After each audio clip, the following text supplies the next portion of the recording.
मैंने चैनल देखा, उस पर अभी आपने 1-2 वीडियोस अपलोड किए हैं, उसमें मैंने देखा आप बीजेपी को सपोर्ट करते हैं, तो क्या आप मुझे बता सकते हैं इसका कोई कारण है? बहुत कारण है बहुत कारण है। कारण बताइए। ऐसा है कि सबसे पहले इस माहौल में जो है ना, बीजेपी ही एक ऐसी पार्टी है जो देश को संभाल सकती है, और कोई पार्टी है ही नहीं जो वजूद में भी हो। मतलब आज ही जो है ना एक मतलब न्यूज आई है कि हरियाणा में जो सरकार है, उन जो चीफ मिनिस्टर है, उन्होंने रिजाइन करके और दोबारा उन्होंने आज ही लेना है, शपथ लेनी है।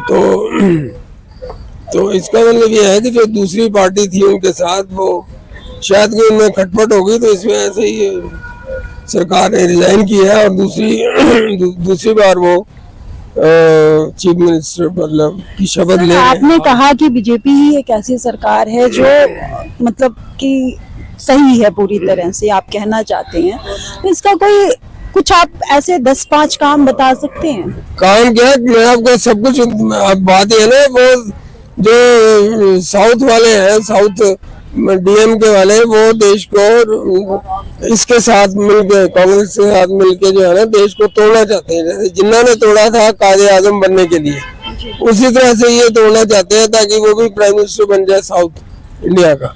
ये उसका विचार है, मेरा नहीं है। तो इसीलिए वो उल्टी सीधी बातें करते हैं हिंदुओं के खिलाफ, हिंदू धर्म के खिलाफ। पेरियार ने भी ऐसे किया था। पेरियार तो हर साल जो है दशहरे पर उनको माला पहनाता था, जूतों की माला पहनाता था राम के पुतले पर। तो इस तरह की नफरत भरी बातें जो है ना, अगर हम धर्म को छोड़ दें, एक किनारे रख दें धर्म को छोड़कर, तो आप बीजेपी के कुछ काम बताएंगे? आप बताइए ना, धर्म को कैसे छोड़ दें? पिछले 1000 साल से जो भी हमला हुआ वो धर्म को, अपने धर्म को फैलाने के लिए उन्होंने किया, और वही पॉलिटिक्स थी उनकी। जब अब वो आया था मोहम्मद बिन कासिम, तो उसने जीते ही कहा था कि ये जो इलाका में जीता हूँ ये खलीफा का है, खलीफा की वजह से या उसकी मदद के लिए या उसके सपोर्ट के लिए जीता, और ये इलाका लेकिन जो देश का युवा है, बेरोजगार है, गरीबी है, वहाँ तो पहले तो व्यक्ति को रोजगार चाहिए ना, रहने के लिए घर चाहिए, धर्म तो वो फिर तभी देखेगा। बिल्कुल चाहिए। तो मैं आपसे यही जानना चाहती हूँ, कुछ ऐसे काम बता दीजिए बीजेपी के जो धर्म से अलग हैं, क्योंकि उन्होंने किए होंगे ऐसे। बिल्कुल किए हैं, लेकिन बात यह है कि पहले तो जान है तभी नौकरी है या काम धंधा है। वो तो उन्होंने तो हमला कर दिया है कि हम गजवा हिंद करेंगे। ये कितना बड़ा हमला है हिंदुओं के ऊपर, ये कोई समझ नहीं रहा इस बात को। यानी वो कई 100 सालों से कह रहे हैं कि गजवा हिंद करेंगे, गजवा हिंद करेंगे। तो उसके बाद उस सिचुएशन को फेस करने के लिए हमें तैयार रहना चाहिए, और नौकरियां जो मिल रही है लोगों को, वो उनकी सहायता से उनको अपने आप को तैयार रखना चाहिए। आप बीजेपी के काम के बारे में पूछ रहे हैं, तो बीजेपी का पहला काम ये है कि देश को एक रखे। अगर ये आ गए तो देश को तोड़ देंगे, तोड़ के फिर कोई किसी का हिस्सा, कोई किसी का हिस्सा। और यही वो जो है ना, आतंकवादी यही चाहते हैं, यानी आतंकवादी यही चाहते हैं ताकि वो भारत टूट जाए जैसे पहले था, और धीरे धीरे उनको वो कब्जा कर ले। ये उनकी चाल है। इस चाल को नाकाम करने के लिए केवल बीजेपी ही है। बाकी जो डेवलपमेंट की बातें, डेवलपमेंट तो 370 हटा, तो कश्मीर में इतना डेवलपमेंट हो रहा है। ये लोग अपने आप को मुसलमान कहते हैं, जबकि हदीस में लिखा हुआ है कि जो है ना, प्रॉफेट मोहम्मद चाहते थे कि शिक्षा सबको मिले, सबको फ्री शिक्षा मिले, केवल मिले ही सबको फ्री मिले। लेकिन कश्मीर में इन्होंने सैकड़ों स्कूल कॉलेज जला दिए और किसी ने कुछ नहीं कहा, किसी ने रोका तक नहीं स्कूल कॉलेज जलाने वालों को।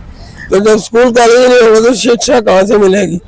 जब ये प्रॉफेट मोहम्मद की बात नहीं मानते तो मुसलमान भी किस बात की है? दाढ़ी रखने से और टोपी पहनने से कोई मुसलमान थोड़ी बन जाता है। मैंने यहीं पर कहा था एक चैनल के ऊपर कि ये तो मुसलमान ही है जो आते हैं रशीदी कौन है। मतलब आप मानते नहीं प्रॉफेट मोहम्मद की बात, और फिर आप कहते हैं कि अभी सर सीए लागू हुआ है कल से, सिटीजन अमेंडमेंट एक्ट, उस पर आप क्या कहेंगे? उसमें जो गैर मुस्लिम लोग हैं उनको सिटीजनशिप जो है उनके लिए स्पेशल वो है कि वो अप्लाई करेंगे स्पेशली, उसके बाद सेंट्रल गवर्नमेंट देखेगा फिर देगा। उनके अलावा बाकी जो शरणार्थी हैं, हिंदू, सिख, ईसाई, उनको दिया जाएगा। तो जो लोग प्रताड़ित हो चुके हैं, डॉक्टर अम्बेडकर ने कहा था उस समय 1957 में थॉट्स ऑन पाकिस्तान एक किताब उन्होंने लिखी थी, 1940 में लिखी थी वो किताब और छपी थी।